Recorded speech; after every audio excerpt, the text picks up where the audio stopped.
Hello, instructions for Excel Module 14, STCC RAM Realty. Go ahead and open the attached workbook. So this should look familiar. We've worked with this one before, and we're going to go ahead and add some new features. So the first thing we want to do is format as table. So select A4 all the way to G21 and choose now, before you go to your table, for format as table, if you don't like the traditional formatting colors, you can go to page layout, choose colors, and select a different theme color. Then when you go back home and choose format as a table, you can select something that's in a different color palette. And then make sure it is A4 to G26, it should be, and always make sure you have a check mark in My Table Has Header, and then OK. Sometimes this happens where you can't see the headings for the column titles, so if you want, you can just go into the paint bucket and choose maybe a darker color so you can see everything. So I'm going to click in F5 for my very first formula. And this is a VLOOKUP, and it's going to be based on the categories of property and what their rate is. So we need to create, because I can look in here, there is, table 1 is what we just created, but I need to select a range. So I'll select I4 all the way to J9. Click in the name box. I'll call this one rate, and then enter. Then I click away, and I always like to test it, so I'll go ahead and click the down arrow and choose rate, and it's perfect. So now in F5, in formulas, lookup and reference, this is a VLOOKUP.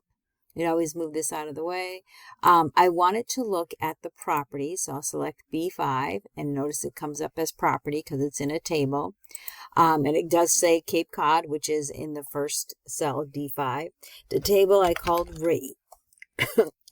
Excuse me, and you know it's working because you can see all the different rates and the percentages. So based on my table, the column 1 is the property name. Column 2 is where the rate is. So I'll put 2 in here. And then because you want it to match perfectly, it has to be Cape Cod or Victorian, and it has to be an exact match. You have to type false in the range lookup. One way you can tell that you need to do a false is if you're seeing no results. So if you don't see a result, you need to type false. And there you have it. You can see a result, 3.5%. So I'll click OK, and then because we're in a table, it finishes them all for you. So in G5, it's just a basic multiplication. So equals E5 times F5. And it'll finish the rest for you. So once we have that completed, we are going to create a copy. So down on the bottom where the worksheet name is, you're going to choose right click, move or copy. And if the right click doesn't work, you can always get it from the home tab in format, and there you have move or copy. So either way it'll work, and in it turns the same dialog box. I want to move it to the end and make sure you choose create a copy, and then OK. So this one will just be STCC RAM Realty parentheses 2. So you have 2 of them. So click anywhere in the table. And if we wanted to see the subtotals for each of the categories of property, we want to have subtotals, but the first thing we need to do is put the property in alphabetic order. So it's all Cape Cod, all Colonia, and so forth. So what we want to do is have at the end of the Cape Cods have a subtotal for those, and the same thing with Colonial. So if you go to data, and you'll notice that in the outline group, subtotals grayed out, so you can't use it. It's because we're in table design. So you have to leave table design in order to use subtotal. So all you have to do is click the table design tab, click convert to range. Do you want to convert it to normal range? Say yes.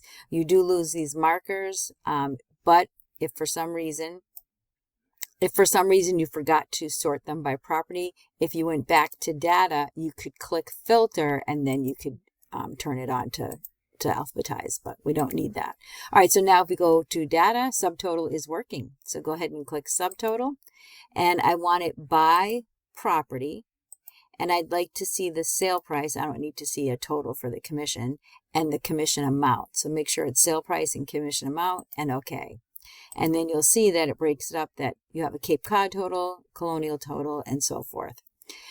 Over on the left-hand side, you have a breakdown. So right now, 3 is showing everything and the subtotals. If you were to click 2, it would show just the properties and their totals. And then, of course, 1 would be the grand total. So I'll put it back in 3. So this is one way to get subtotals by property. So now this is one way to get subtotals. I'm going to go to STC Realty 2. This is the one that doesn't have the subtotals. I still will sort it by property, A to Z. So another way to do it that's similar to what you just did in the subtotal is if instead, make sure you're in the table somewhere, choose Insert, and then you're going to select Pivot Table. Select the range. So the range should be, I need the title, so A4 to G21. Or I'm sorry, should be G26. And it should be table, whatever your table number is. So click OK. And it looks like, okay, what is this?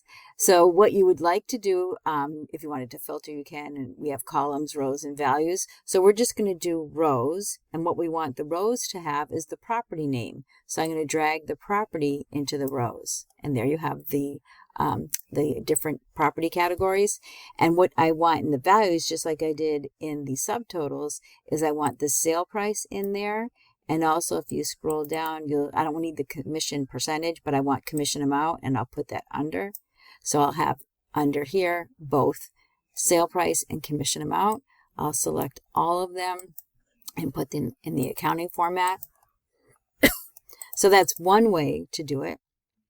And again, if you weren't sure how things were looking, if you had, let's see if I put in salesperson in rows, you'd have a breakdown of the salespersons for each of the categories by their name. If you don't like that anymore, all you have to do is scroll down and drag it back up, and you take it out. So there's different ways that you can arrange this so it meets your needs, and it's so easy to adjust it if you didn't want it that way. So that's one way. So now it gives it its own sheet, so you could right click and rename it or double click and rename it as pivot table. I'm going to go into the next, back to 2, and I'm going to do another pivot table, but I'm going to do it a different way.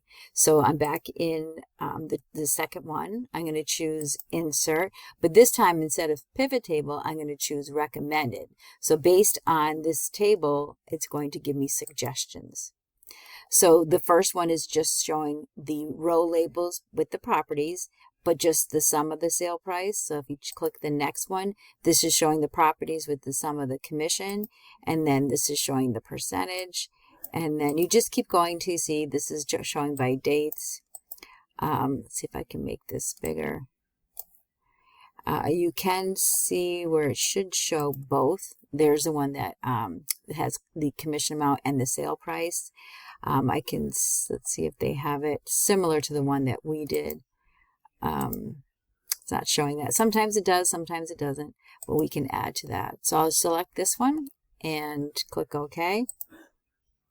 And it doesn't have it, so now if I want to add the commission amount, I can do like I did before and just drag it over. And I would put them all in the accounting format. Whoops.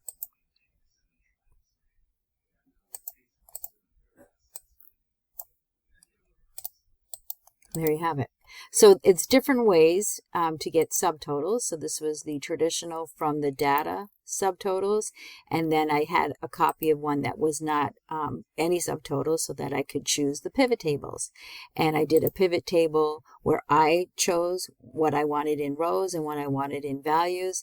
And then I used the recommended pivot table.